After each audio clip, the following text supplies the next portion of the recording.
The Galactic Intercultural Academy prided itself on being the most diverse educational institution in the known universe. Its hallways buzzed with a cacophony of languages, its classrooms filled with beings of all shapes, sizes, and states of matter. But even in this melting pot of intergalactic diversity, the arrival of a human exchange student had caused quite a stir. Zara Matthews stood at the entrance of the imposing crystalline structure, her duffel bag slung over one shoulder and a small, covered cage clutched in her other hand. She took a deep breath, savoring the slightly metallic taste of the alien atmosphere. "Well, Whiskers," she muttered to the cage, "I guess this is it. Our grand adventure begins now." As if in response, a soft meow emanated from the cage. Zara squared her shoulders and marched through the shimmering force field that served as the academy's front door. The atrium was a riot of color and motion, with students of all species hurrying to and fro. A holographic map hovered in the center, and Zara made her way towards it, trying not to gawk at the incredible variety of life forms around her.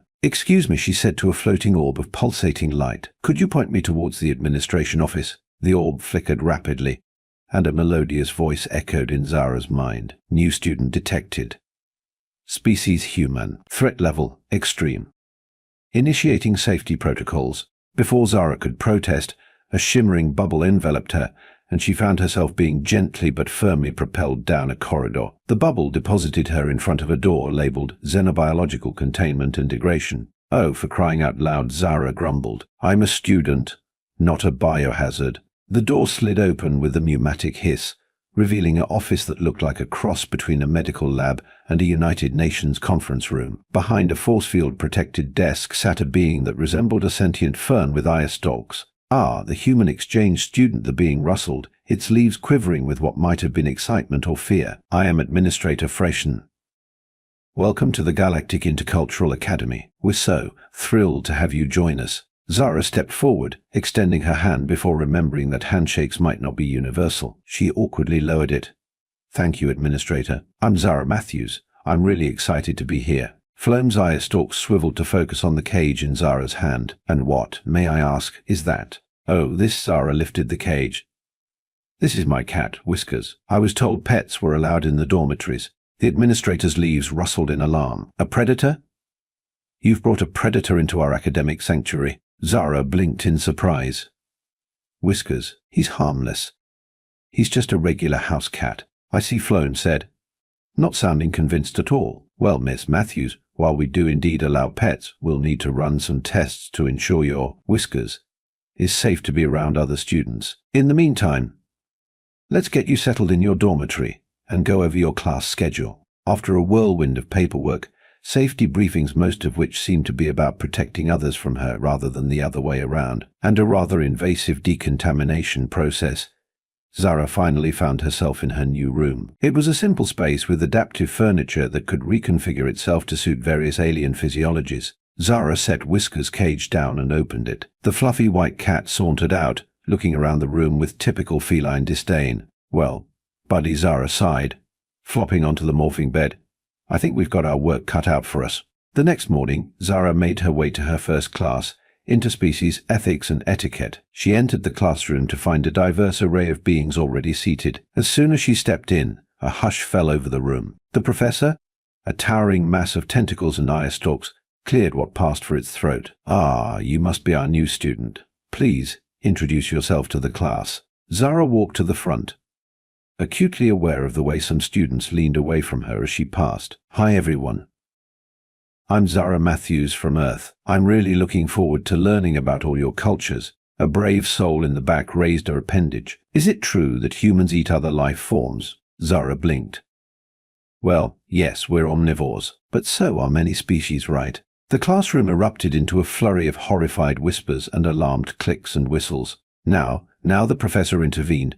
"Let's not jump to conclusions. I'm sure Miss Matthews doesn't mean any harm. Please take your seat, and we'll begin our lesson on the importance of non-judgmental observation in interspecies interactions." As Zara made her way to an empty seat, she couldn't help but notice that the nearest students subtly shifted their desks away from her. The next few days passed in a blur of classes, cultural misunderstandings, and increasingly ridiculous rumors about human biology. Zara overheard one student claiming that humans could regrow lost limbs, while another insisted that human saliva could melt through starship hulls. It all came to a head during her xenobiology class. Professor Zilks, a gelatinous cube with floating organs, was discussing the diversity of life in the galaxy. And that brings us to our next exciting announcement, Zilks burbled enthusiastically. Tomorrow is our annual Bring Your Pet to Class Day. It's a wonderful opportunity to showcase the diversity of companion species across the galaxy. Everyone is encouraged to participate. Zara's hand shot up.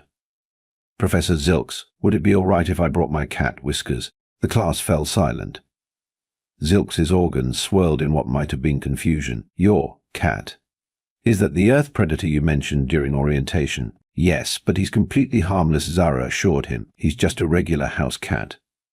Very friendly. Zilks's gelatinous form rippled thoughtfully. Well, in the spirit of cultural exchange, I suppose it would be educational. Just ensure that your cat is properly restrained. The next day, Zara arrived at class with Whiskers in his carrier. The other students had brought an assortment of bizarre creatures, levitating crystals that hummed soothing melodies, amorphous blobs that changed color based on their owners' moods, and even a miniature black hole contained in a special field. Apparently it made a great garbage disposal. All right, class Professor Zilks announced, let's begin our presentations. Who would like to go first?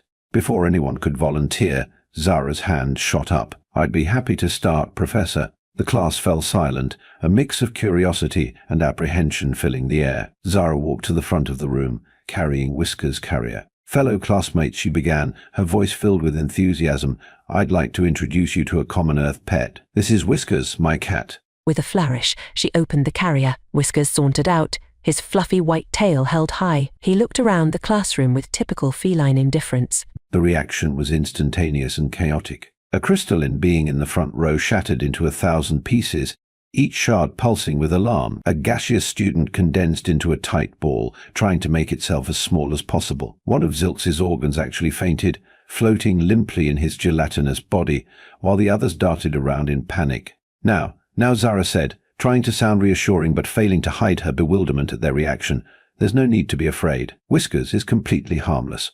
Harmless squeaked a small, furry alien named Blorp, but it has so many teeth and claws and fur. Zara nodded, not sure whether to be amused or concerned. Yes, the fur is very important.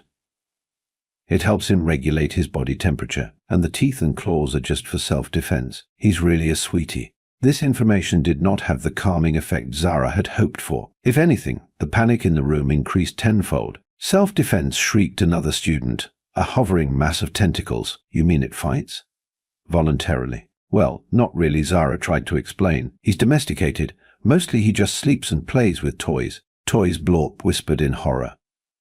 It practices combat. Zara was about to protest when Whiskers, apparently bored with all the commotion, decided to start grooming himself. He sat down, lifted a back leg, and began enthusiastically licking his nether regions. The class watched in horrified fascination. By the galactic core, someone muttered, It's dislocating its own limbs for sustenance. What? No, Zara exclaimed. He's just cleaning himself? It's perfectly normal cat behavior. It ingests its own filth as a survival mechanism, Professor Zilks burbled, his organs swirling in a mix of disgust and academic interest. Fascinating. The lengths Earth creatures go to for survival. Truly remarkable. Whiskers, finished with his grooming, stood up and stretched languidly. His mouth opened in a wide yawn, showcasing his impressive array of teeth. The classroom erupted into chaos. Students were climbing over each other to get to the exits. Blorp had somehow managed to squeeze himself into a pencil case. The mini black hole's containment field was fluctuating wildly, threatening to suck in half the classroom's furniture. Wait, Zara called out, scooping up Whiskers. You don't understand. He's friendly. Look. She held Whiskers up Lion King style, hoping his cute face would calm everyone down. Instead, Whiskers chose that moment to let out a loud, rumbling purr. It's activating ITS attack vibration, someone screeched. The evacuation reached a new level of frenzy. Even Professor Zilks was oozing towards the door at an alarming speed. Mr. Zara, the professor's voice quavered, I think that's quite enough for today. Perhaps it would be best if you contained your creature and left the premises immediately. Zara looked around the room, taking in the scene of utter chaos she had unintentionally created. Blorp was still trying to hide in the pencil case. though now he seemed to be attempting to squeeze himself out through the sharpener hole. The mini black hole had actually sucked up several chairs and was looking decidedly larger. The few remaining students were pressed against the far wall, their various appendages raised in defensive postures. But Professor Zara said, her voice a mix of confusion and frustration, "I haven't even shown them how Whiskers plays with a laser pointer yet. It's really quite cute." That was the final straw. At the mention of lasers, the classroom emptied in record time, leaving behind only Zara, Whiskers, and a very flustered Professor Zilks. "Miss Matthews," the professor said, his voice a mix of awe and exasperation, "I believe you've just set a new record for the fastest evacuation of a classroom in the history of this institution." Zara sighed, absently scratching Whiskers behind the ears. The cat purred contentedly, oblivious to the chaos he had caused. "I'm sorry, Professor. I really didn't mean to cause such a disruption. On Earth, cats are considered one of the least threatening pets you can have." Zilks's organs swirled thoughtfully. "Perhaps this is a valuable lesson in interspecies perspectives. What seems harmless to one culture may be terrifying to another." He paused, then added hastily, "Though I must admit, I'm curious. What do humans consider to be dangerous pets, if this is a harmless one?" Zara thought for a moment. "Well, some people keep snakes or large dogs, or even exotic animals like tigers or bears, but those are pretty rare." The professor's gelatinous form rippled with what might have been a shudder. I think perhaps we should reconsider the pet day tradition, or at least make some species-specific exceptions." "I'm really sorry about all this," Zara said, feeling a mix of embarrassment and frustration. "I was hoping this would be a good way to share a bit of Earth culture, not terrify everyone." Zilks's form softened slightly. "Your intentions were admirable, Ms. Matthews. Perhaps we can find a less startling way to introduce your classmates to Earth fauna. Maybe start with something less alive, a stuffed replica, perhaps." Zara nodded, an idea forming. "Actually, Professor, I think I have just the thing. Would it be all right if I tried again tomorrow? I promise, no living creatures this time." Zilks hesitated, his organs swirling uncertainly. "Well, I suppose in the spirit of intellectual curiosity and cultural exchange, we could give it another try. But please, Ms. Matthews, nothing that could be considered a weapon or a predator, or, well, perhaps it's best if you run your idea by me first." Zara grinned.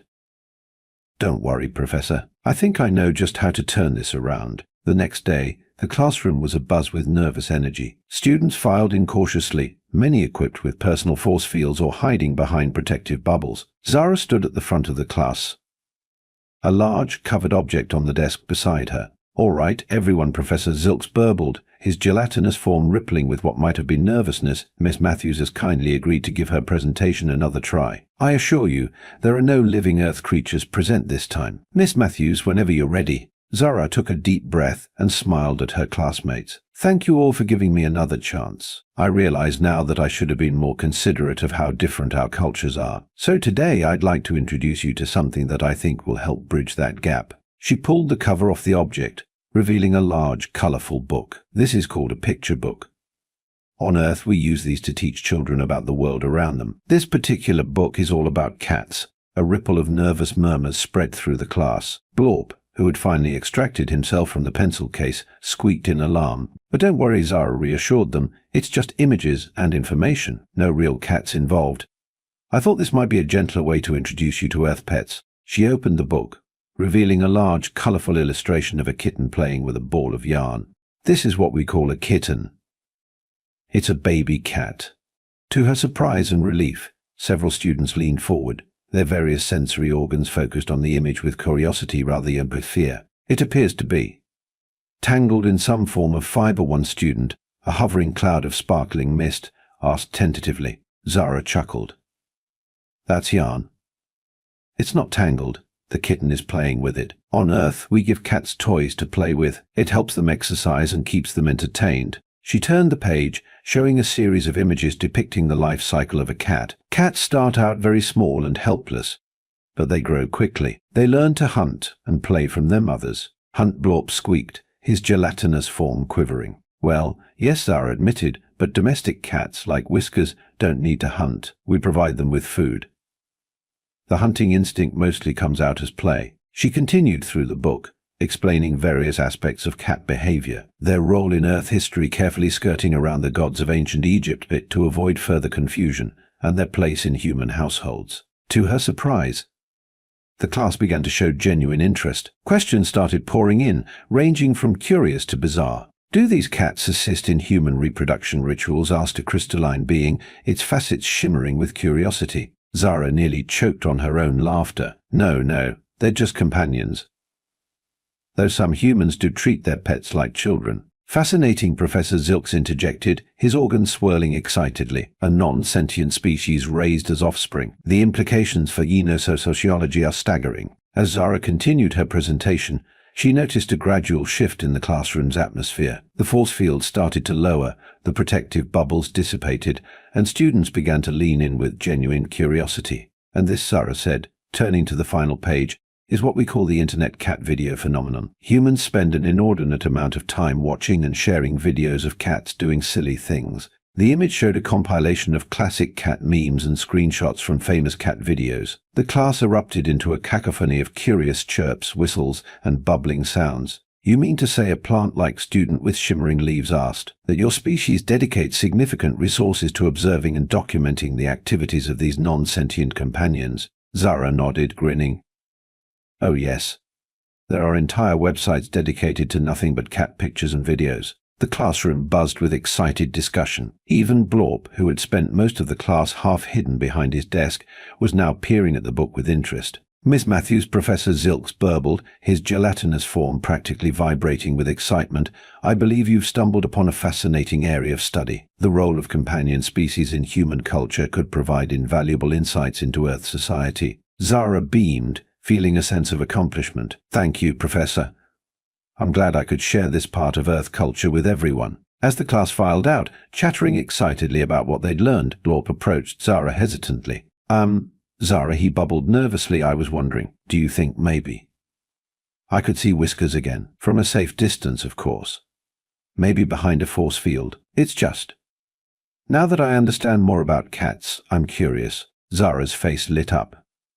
"Of course, Blorp. How about we set up a controlled meet and greet session? We could invite anyone who's interested." Word of Zara's cat exhibition spread through the academy like wildfire. By the end of the week, a sizable crowd had gathered in one of the larger lecture halls, all eager to see the infamous Earth cat up close. Zara stood on the stage, Whiskers contentedly purring in her arms. A shimmering force field separated them from the audience, more for the spectators' peace of mind than any real need for protection. "All right, everyone," Zara announced. "This is Whiskers. As you can see, he's not nearly as terrifying as you might have thought. He's actually quite lazy most of the time." As if to prove her point, Whiskers yawned widely, showcasing his impressive array of teeth. A collective gasp went through the audience, followed by murmurs of fascination rather than fear. "Now, I'm going to demonstrate some typical cat behavior," Zara continued. She set Whiskers down and pulled out a small laser pointer. This is one of Whiskers' favorite toys. She clicked the pointer on, creating a small red dot on the floor. Whiskers immediately pounced, chasing the dot as Zara moved it around. The audience watched in rapt attention, some even taking notes. "Remarkable," a multi-eyed floating orb commented. "It appears to be practicing hunting techniques, yet it shows no signs of actual aggression. Most intriguing." For the next hour, Zara fielded questions, demonstrated various cat toys, and even let a few brave souls pet Whiskers through a specially designed force field glove. By the end of the session, the mood had shifted dramatically from fear to fascination. As the crowd dispersed, Professor Zilks approached Zara, his gelatinous form rippling with what she had come to recognize as excitement. "Miss Matthews," he burbled, "I must commend you on your handling of this situation. You've turned what could have been a diplomatic disaster into a valuable learning experience for all of us." Zara smiled, scratching Whiskers behind the ears. "Thank you, Professor. I'm just glad everyone's starting to see that humans and our pets aren't so scary after all." "Indeed," Zilks agreed. "In fact, I've been thinking, how would you feel about teaching a seminar on Earth fauna and its cultural significance? I believe many students would be quite interested, especially after today's demonstration." Zara's eyes widened in surprise and delight. "I'd be honored, Professor. There's so much more I could share about Earth's animals and our relationships with them." "Excellent." Zilks's organs swirled happily. "We'll set it up for next semester." "Oh, and Miss Matthews, perhaps we could start with something a bit less predatory than cats. I believe I recall you mentioning something called a goldfish. Zara laughed. Sure thing, Professor, though I should warn you, wait until they hear about how often goldfish need their water changed. They might think we're torturing them. As they walked out of the lecture hall, Zara felt a sense of accomplishment. She had come to the Galactic Intercultural Academy hoping to learn about alien cultures, but she had ended up teaching as much as she was learning. It was a reminder that cultural exchange was a two-way street, full of misunderstandings, surprises, and moments of connection. Back in her dorm room, Zara flopped onto her bed, whiskers curling up beside her. "Well, buddy," she said, stroking his fur, "I think we're going to fit in here just fine, though maybe next time I'll leave the laser pointer at home. I'm not sure the campus is ready for the concept of catnip just yet." Whiskers purred contentedly, oblivious to his newfound celebrity status as the Academy's first officially recognized Earth predator. As Zara drifted off to sleep, she couldn't help but smile at the thought of her next class. She had a feeling that Introductory Human Studies, the phenomenon of dog parks, was going to be quite the hit. In the days that followed, Zara noticed a marked change in how her fellow students interacted with her. The fear and apprehension had been replaced by curiosity and eagerness to learn more about Earth and its inhabitants. She found herself fielding questions about everything from human dietary habits to Earth's diverse ecosystems. One particularly memorable incident occurred in the Academy's cafeteria. Zara was enjoying her lunch, a specially prepared Earth-compatible meal, when a group of students from her xenobiology class approached her table. Zara, one of them, a bioluminescent creature named Lux, pulsed hesitantly. "We were wondering, is it true that humans consume parts of other life forms for sustenance?" Zara swallowed her bite of synthesized chicken salad, considering how to approach this delicate topic. "Well, yes," she began carefully. "Humans are omnivores, which means we eat both plant and animal matter. But we've also developed alternatives, like this synthesized food I'm eating now." The group leaned in, their various sensory organs focused intently on her plate. "Fascinating," chirped Blorp, who had become one of Zara's most enthusiastic supporters since the cat incident. "And this doesn't cause you any distress?" Zara shook her head. "Not at all. It's perfectly normal for us, though I understand why it might seem strange to species with different biological needs." This led to a lively discussion about the diverse dietary requirements of different species across the galaxy. Zara found herself learning as much as she was teaching, hearing about crystalline beings who absorbed energy directly from stars, and gaseous entities who consumed complex mathematics as sustenance. As the semester progressed, Zara's impromptu Earth culture lessons became a regular occurrence. She introduced her classmates to concepts like whether the idea of water falling from the sky was particularly alarming to some. Seasons, the notion of a planet's entire ecosystem changing cyclically was mind-boggling. And even human sports, the concept of voluntarily engaging in physically strenuous activities for fun was met with both fascination and horror. One day, during a class on interstellar diplomacy, the professor, a towering, multi-limbed being named Ambassador Zix, posed a question to the class. "In light of our recent cultural exchanges," Zix's melodious voice resonated, "how might we approach diplomatic relations with a species like humans, whose biology and culture differ so drastically from the galactic norm?" The class fell silent, various appendages and sensory organs twitching thoughtfully. Then, to everyone's surprise, Blorp's gelatinous form quivered as he raised a pseudopod. Perhaps he bubbled nervously, "We should approach it with curiosity rather than fear, like Zara did with us. She didn't get angry when we were afraid of her cat. Instead, she found a way to help us understand." Zara felt a warmth spreading through her chest that had nothing to do with Earth's higher core body temperature. Ambassador Zix's appendages waved in approval. "An excellent point, Blorp.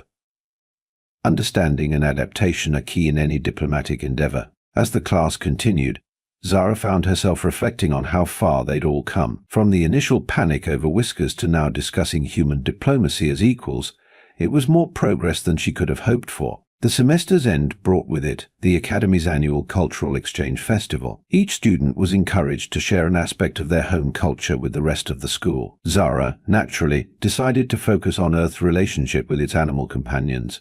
She set up a booth filled with images and holographic projections of various Earth pets, dogs, cats, birds, fish, and even some more exotic choices like bearded dragons and hedgehogs. To her delight, her booth quickly became one of the most popular at the festival. Students crowded around, asking questions and marveling at the diversity of Earth's companion animals. Zara found herself explaining concepts like fetch purring in aquariums to an increasingly fascinated audience. "But why?" asked a silicon-based student named Crystal, her facets shimmering with confusion.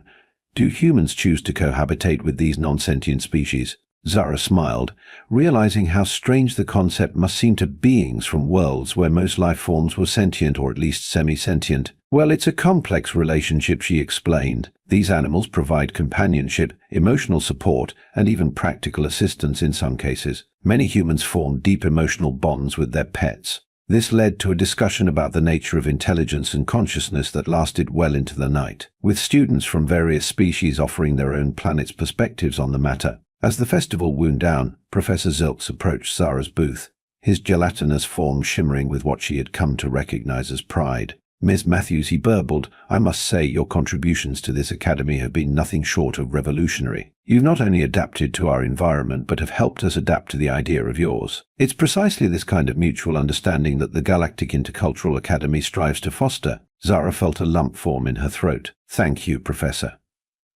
That means a lot to me. I've learned so much here, and I'm glad I could share a bit of Earth in return." Indeed, Zilks continued, his organs swirling thoughtfully. "In fact, the board and I have been discussing the possibility of expanding our Earth Studies program. We were hoping you might consider staying on after your exchange period to help develop the curriculum." Zara's eyes widened in surprise and delight. "Are you serious?"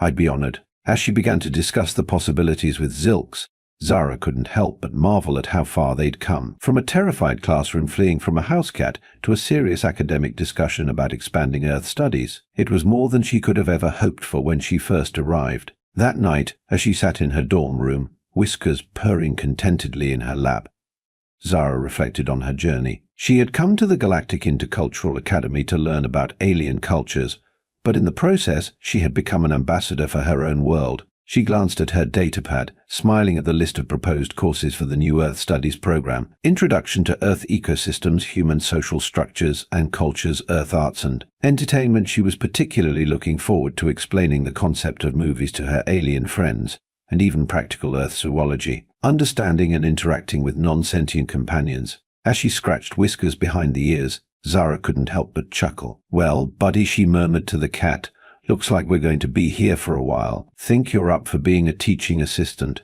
Whiskers responded with a languid yawn and stretched out across her datapad, as if to say, "I've already done my part. You handle the teaching, I'll handle the naps."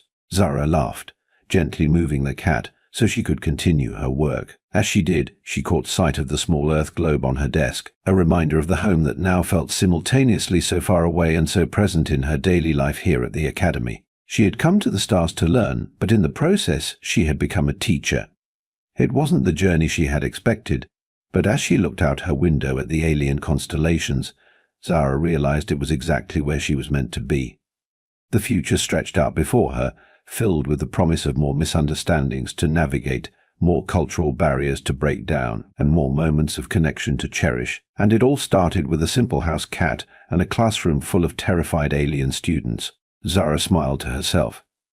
If this was what she could accomplish in one semester with one cat, she couldn't wait to see what the future held. After all, she hadn't even introduced them to dogs yet. As she drifted off to sleep that night, Zara's dreams were filled with images of alien students cuddling with Earth puppies, of interstellar cultural exchanges, and of a galaxy brought closer together by the simple act of sharing and understanding. It was a future worth working towards, one purr, bark, and confused alien face at a time.